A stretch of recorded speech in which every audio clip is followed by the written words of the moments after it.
बौद्ध धर्म को कंप्लीट करेंगे। हो सकता है कि अलग अलग वीडियो में जैन धर्म और बौद्ध धर्म आपको मिले, हो सकता है कि एक ही मिल जाए, क्योंकि अभी टाइम के अनुसार जो हम लोग चलते हैं। तो इसमें सबसे पहले हम जैन धर्म के बारे में बात कर लेते हैं। जैन धर्म ये आपको क्लास 12 में भी काफ़ी ज़्यादा इंपॉर्टेंस इसका रहता है। और साथ साथ यदि आप उस तरीके से तैयारी कर रहे हैं, जैसे अभी जानते हैं कि बहुत सारी वैकेंसी आ रही है इस समय कंपटीशन एग्जाम की, तो इसमें भी आपका इम्पोर्टेंस रहेगा। तो आइए स्टार्ट करते हैं इसमें जैन धर्म। इस धर्म के संस्थापक ऋषभदेव थे, यानी पहले जो संस्थापक थे वो ऋषभदेव थे, ठीक ना। यानी कि इस धर्म के जो पहले संस्थापक थे वो ऋषभदेव थे। एक मिनट रुकिएगा, जस्ट थोड़ी सी पेन चेंज कर लेते हैं और इसके बाद हम लोग आगे बढ़ते हैं।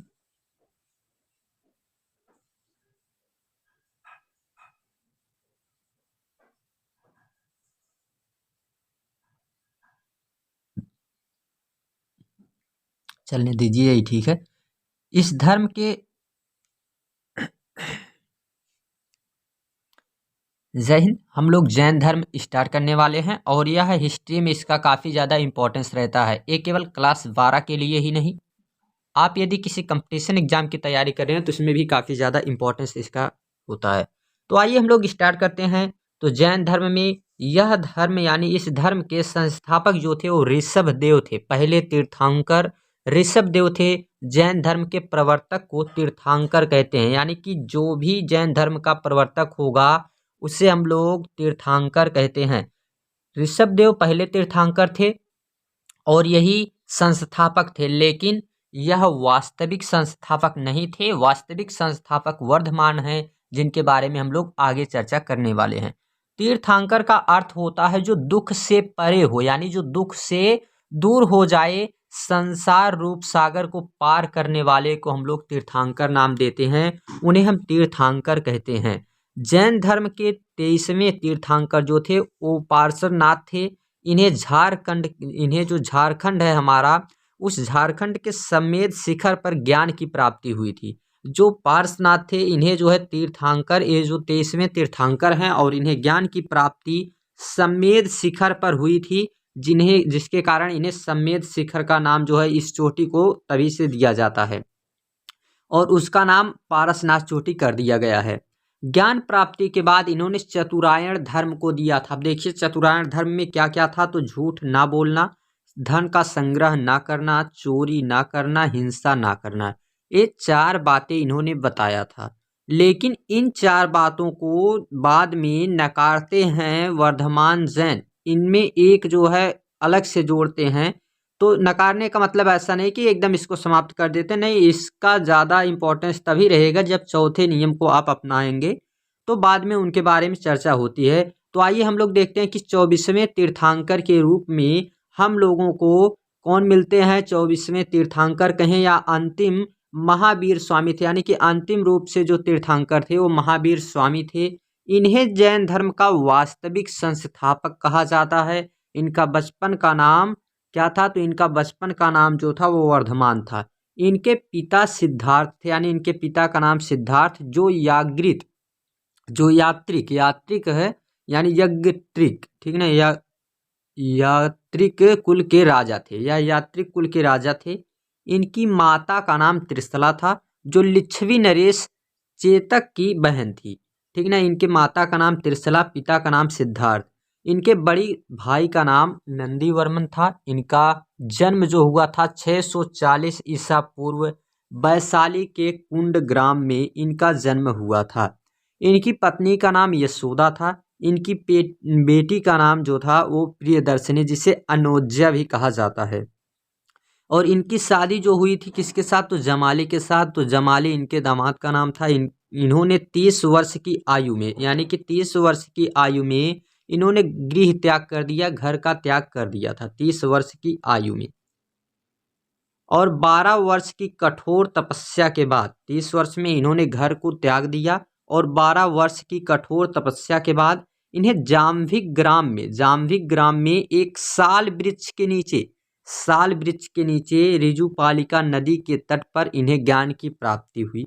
ज्ञान की प्राप्ति को कैवल्य कहते हैं और ज्ञान प्राप्ति के बाद इन्हें कैवलीन या जीन या निग्रोथ कहा जाता था। जीन का अर्थ होता है, जीन जीन का अर्थ होता है विजेता, यानी कि जीन किसे कहते हैं, जो विजेता होता है, सबको जीतने वाला। और निग्रोथ किसे कहेंगे, निग्रोथ का अर्थ होता है बंधन से मुक्त। तो इस तरीके से इनको अलग अलग नाम दिया जाता है। जब इन्हें ज्ञान की प्राप्ति हो गई थी तब से जो है इन्हें अलग अलग नामों से जाना जाता है। आगे हम लोग बात कर लेते हैं।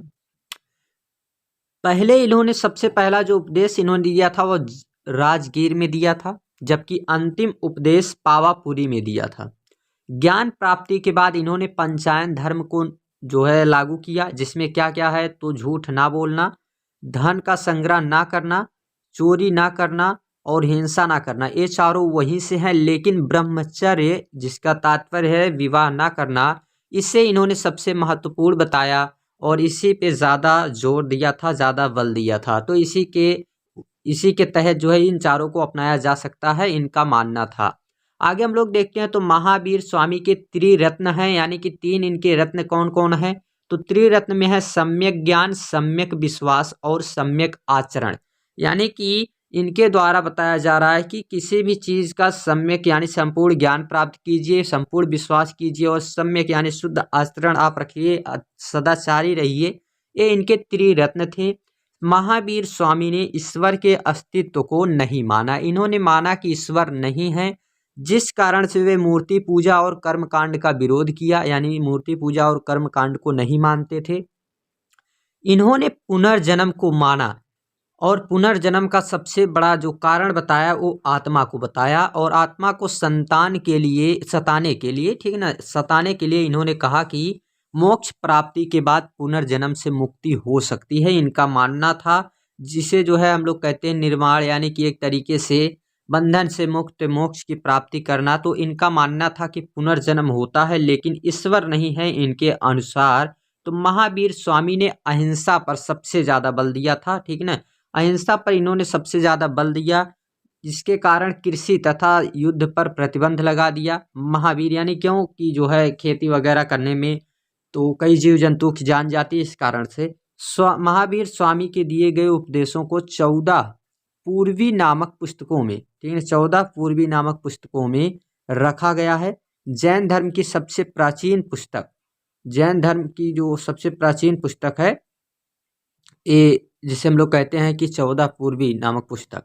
महावीर स्वामी ने अपने उपदेश प्राकृतिक भाषा में दिए थे और 468 ईसा पूर्व पावापुरी में ही इनकी मृत्यु हो गई थी, जहां इन्होंने आखिरी उपदेश दिया था, वहीं इनकी जो है मृत्यु हो गई थी। तो जैन धर्म के बारे में जो महावीर स्वामी हैं उनके बारे में इतनी चर्चा जो है आप लोगों को ज़्यादा ध्यान देना है, जो अभी बात हुई है।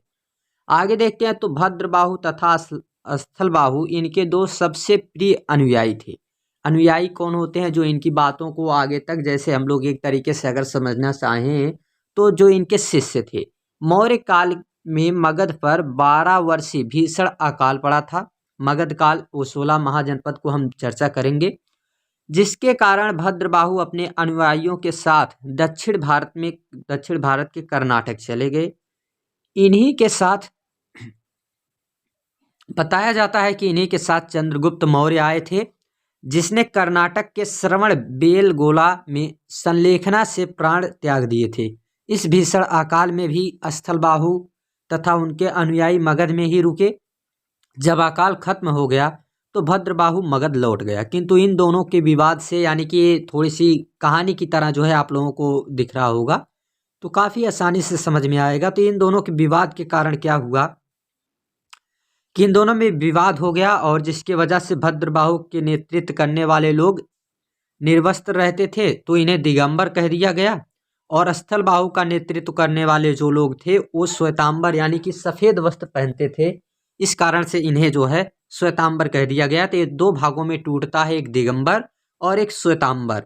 तो जैन धर्म के विस्तृत प्रचार के लिए 2 जैन संगीतियाँ हुई। पहली 300 ईसा पूर्व पाटलिपुत्र में हुई थी। पहली जो संगीति हुई थी वह 300 ईसा पूर्व पाटलिपुत्र में हुई थी, और जो दूसरी की अगर बात की जाए इसके बारे में तो ये जो है आपकी 6ठी सदी में लगभग जो है गुजरात के वल्लभी में हुई थी। तो क्या क्या इसमें हुआ था, पहले तो इसमें अध्यक्षता स्थलबाहु ने किया था। इसकी अध्यक्षता जो है ये थे स्थलबाहु किए थे, पहली बौद्ध संगीति की। और उसी में भद्रबाहु ने 12 अंग नामक पुस्तक की रचना भी की थी, ठीक ना। और दूसरी जो जैन संगीति हुई थी यह 6ठी शताब्दी पहले जो मतलब 6ठी शताब्दी में हुई थी और गुजरात के वल्लभी में उसकी अध्यक्षता देवधि श्रमण ने किया था। उसी संगीति में 12 उपांग की रचना की गई है। तो इसमें 12 अंग की और इसमें 12 उपांग की रचना की गई है। तो ये बात आप लोगों को जैन धर्म में इतनी याद रखना है।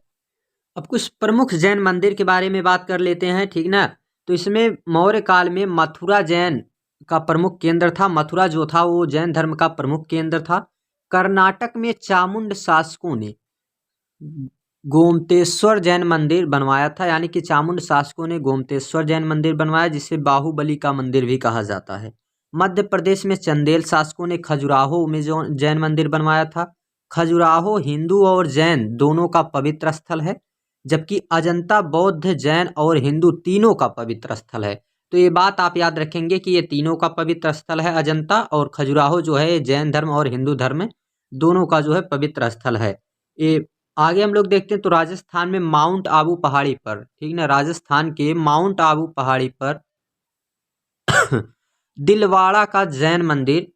और फिर इसके बाद हम देखेंगे आगे आगे अगर हम लोग देखना चाहें तो इसमें जो है बिमल शाह के सामंत अधिकारी वास्तुपाल तथा तेजपाल ने इसे बनवाया था। माउंट आबू पर जो बनाई गई है दिलवाड़ा का जैन मंदिर। अब श्वेतांबर और दिगंबर में कुछ अंतर देख लेते हैं। तो इस अंतर को हम लोग श्वेतांबर स्थलबाहु ने प्रारंभ किया था और दिगंबर को भद्रबाहु ने प्रारंभ किया था। ये सफेद वस्त्र पहनते थे, ये निर्वस्त्र रहते थे, इसलिए ये दिशाओं को ही अपना वस्त्र मानते थे। तो इस तरीके से रहते थे। महिलाओं को मोक्ष मिल सकता था इनके अनुसार, और इनके अनुसार महिलाओं को मोक्ष नहीं मिल सकता था।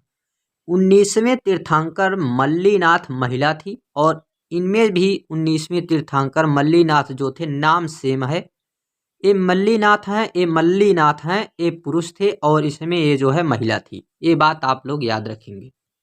बात कर लेते हैं चिन्ह की, उसके बाद हम आ जाएंगे बौद्ध धर्म में। चिन्ह में ऋषभदेव का जो वृषभ यानी कि इनका उस समय चिन्ह था। पारसनाथ का सर्प का फन जो है चिन्ह होता था। महावीर स्वामी के समय में शेर इनका चिन्ह होता था। तो ये जो है जैन धर्म हमने कंप्लीट कर लिया। अब हम लोग बौद्ध धर्म को देखेंगे। तो thanks, take care, bye bye.